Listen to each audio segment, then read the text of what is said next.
हमारे साथ बात करने के लिए कांग्रेस की राष्ट्रीय प्रवक्ता सुप्रिया श्रीनेजी मैम, जिस तरह से एक तस्वीर सामने आई है अमेरिका से भारतीय मूल के बच्चों के साथ वहां पे जिस तरह से बर्बरता किया गया, किस तरह से आप इसको देखेंगे? देखिए, ये वो तस्वीर है और वो पूरा वीडियो है जो द्रवित करने वाला है। ये एक बिल्कुल यंग स्टूडेंट था जो हिंदुस्तान से अमेरिका गया। उसकी आंखों में कुछ सपने थे, कुछ आकांक्षाएं थे, वो लेकर वो वहां पहुंचता है और वहां पर उसको जानवरों की तरह पीटा जाता है, बूटों के तले रौंदा जाता है, पटक पटक के उसको पीटा जाता है, उसको हथकड़ियां पहना दी जाती है और उसको हिंदुस्तान डिपोर्ट कर दिया जाता है। ये पहला स्टूडेंट नहीं है, ऐसे तमाम स्टूडेंट्स हैं जिनके साथ ये लगातार हो चुका है।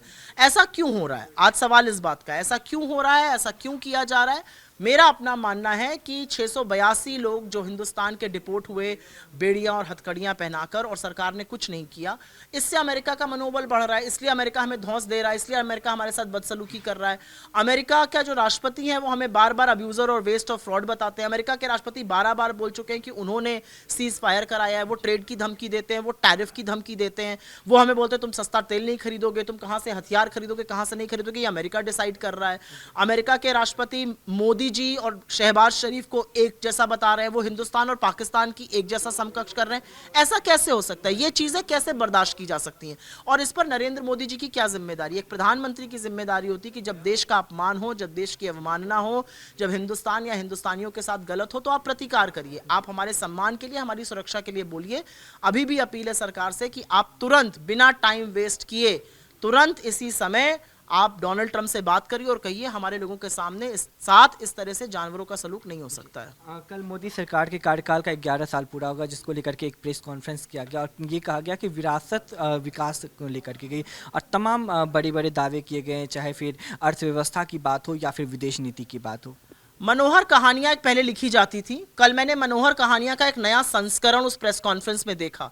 उस प्रेस कॉन्फ्रेंस में बड़े बड़े आंकड़े दिखाए गए, बहुत जालसाजी की गई, आंकड़ों के साथ जलेबियां बनाई गई। लेकिन उस मनोहर कहानियां की असलियत यह है कि 11 साल सत्ता में रहने के बाद आज आपके साथ एक बड़ा मुल्क नहीं खड़ा है, बड़े बड़े देश पाकिस्तान के खेमे में नजर आ रहे हैं। 11 साल सत्ता में रहने के बाद पाकिस्तान को आज IMF, ADB, वर्ल्ड बैंक सबके सब फाइनेंशियल एड दे रहे हैं। 11 साल सत्ता में रहने के बाद पाकिस्तान के लिए अमेरिका में लाल कालीन बिछाया जा रहा है। UN में खड़े होकर बिलावल भुट्टो हमें अपशब्द कह रहा है। 11 साल सत्ता में रहने के बाद रूस, जो आपका सदाबहार मित्र है, आपके साथ नहीं खड़ा है। चाइना और पाकिस्तान हम प्याला हम निवाला है।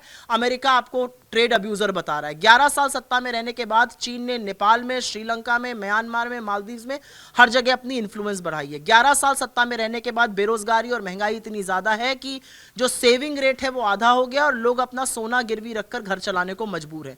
11 साल सत्ता में रहने का फलसफा यह है कि आप अगर 80 करोड़ लोगों को फ्री का राशन नहीं दीजिए तो वो भूखे मर जाएंगे। ये असलियत है।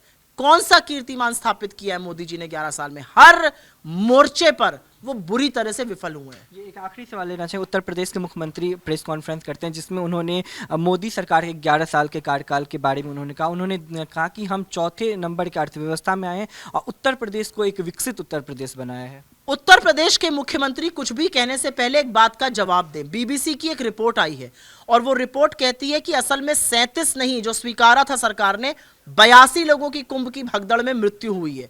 उस आंकड़े को आपने छुपाया क्यों? आपने 25-25 लाख उन लोगों को दिए जिनकी मृत्यु आपने मानी, बाकी लोगों को आपने 5-5 लाख कैश की गड्डियां दी और उनसे साइन कराया कि ये मृत्यु किसी और कारण से हुई है। 11 राज्यों, 50 जिलों और 100 परिवारों से बात करने के बाद ये रिपोर्ट तैयार हुई है। जो परिवार ठोस सबूत नहीं दे सके उनको इस रिपोर्ट में इंक्लूड नहीं किया गया है। उत्तर प्रदेश के मुख्यमंत्री इधर उधर की बात ना करें। जो पाप उन्होंने किया है, जो मृत्यु उन्होंने छुपाई है, उसके बारे में चर्चा करें जो भगदड़ में हुई थी। जी बिल्कुल। ये हमारे साथ बात करने के लिए कांग्रेस की राष्ट्रीय प्रवक्ता सुप्रिया श्रीनेजी। कैमरामैन सचिन के साथ दीपक झा, दिल्ली, भारत समाचार।